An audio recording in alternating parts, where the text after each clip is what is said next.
आसतु आज आम रांधा Bihari style chicken. आगे कढ़ाई तेल पकईदबा चिकेन टी पकईदबा खंता खड़े खड़े खड़े खड़े कर नाड़ीदबा।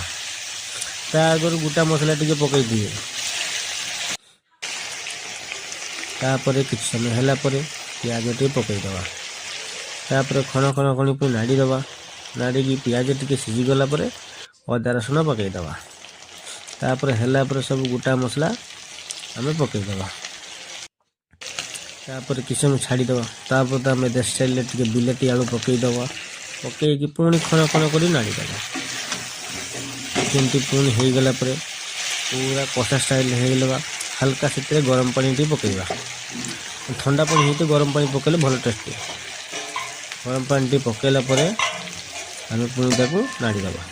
पुणी टे ढांकी रखीदबा। पुणी गरम पानी टी स्टार्ट होची। एबे पकईबा गरम पानी।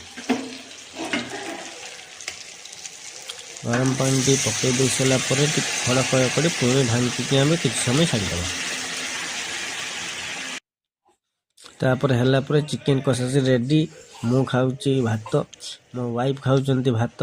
तापर आमर तो गाँवली स्टाइल टिके स्टार्ट हबो मुड़ी and leg piece, chicken leg piece. किए खाइबो आस चिकेन लेग पीस।